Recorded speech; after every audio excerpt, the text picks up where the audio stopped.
आज की कहानी मायका। भाभी हो तो ऐसी। अमन 4 बहनों का इकलौता और सबसे छोटा भाई था। चारों बहनों की शादी हो चुकी थी। बीमारी की वजह से माता पिता का निधन हो चुका था।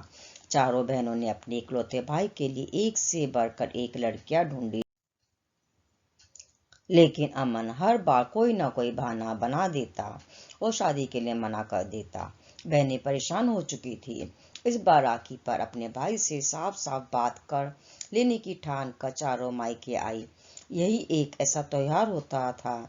चारों बहनें मायके आती थी। जब राखी बांधने का काम पूरा होने के बाद चारों बहनें अमन को घेर कर बैठ गई और एक एक कर सवाल पर सवाल करने लगी कि वो क्यों किसी लड़की को पसंद नहीं कर रहा। परेशान होकर अमन ने बता ही दिया कि वो अपने ऑफिस की एक लड़की अंकिता से प्यार करता है और उसी से शादी करना चाहता है। अंकिता एक अलग जाति से थी। बहनों ने एतराज जताया कि उनके घर में यह सब नहीं चलता। अमन ने सबको मनाने की बहुत कोशिश की पर कोई नहीं माना। आखिर उसने अंकिता से कोर्ट मैरिज कर ली। ऐसे में बहनों ने उससे बोलना तक बंद कर दिया। अमन को हर साल राखी पर अपनी बहनों की याद आती थी। अंकिता भी उस दर्द को समझ सकती थी। अमन दोस्तों से अपनी बहनों की खबर लेता रहता था। अंकिता कहती कि अब तो बहुत समय बीत चुका है, आप ही फोन लगाकर बात कर लो, छोटी हो आप। अमन, मैं तो बात कर लूंगा, मुझे किसी ने कुछ कहा तो फर्क नहीं पड़ेगा, लेकिन तुम्हें किसी ने कुछ कहा तो वो मैं सहन नहीं कर पाऊंगा। ये ना हो कि रिश्ते और बिगड़ जाएं। दिन बीते, साल बीते। एक दिन खबर आई कि अमन की तीसरी बहन के पति का रोड एक्सीडेंट में निधन हो गया। अमन के पैरों तले जमीन खिसक गई।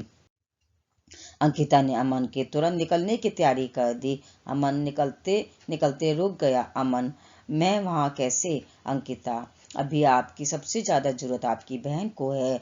कोई कुछ बोल भी दे तो सुन लीजिएगा। और सुनिए, मैंने आपके बैग में एक चिट्ठी रखी है, वापस आने से पहले किसी एक बहन को दे दीजिएगा। अमन चिट्ठी के बारे में पूछने की मन स्थिति में नहीं था। ठीक है बोलकर निकल गया।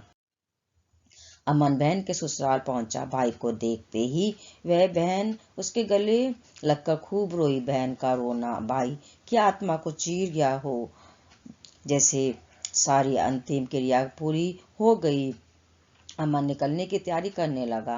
बड़ी बहन अमन का सामान बैग में रखने लगी कि उसके हाथ अंकिता की रखी चिट्ठी आई।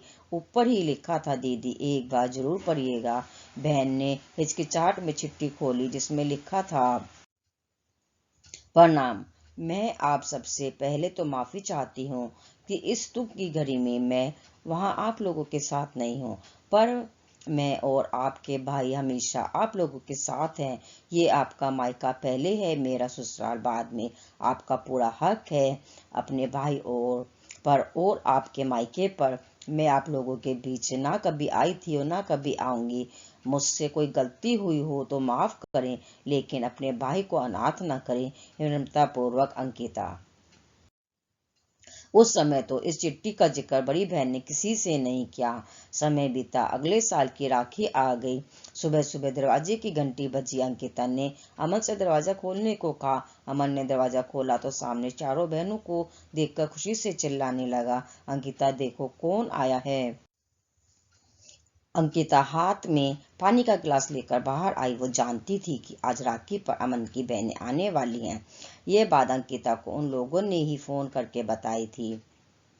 चारों बहनों ने कई साल बाद मायके में पैर रखा और सबसे पहले अंकिता को गले लगाकर धन्यवाद दिया। कहा, तुम्हारी चिट्ठी ने हिम्मत दी कि हम हमारे मायके आ सके। तुमने आज हमारा मायका हमें वापस दे दिया। हमेशा खुश रहो। अमन के हाथ में इतने सालों बाद उसकी बहनों ने राखी बांधी।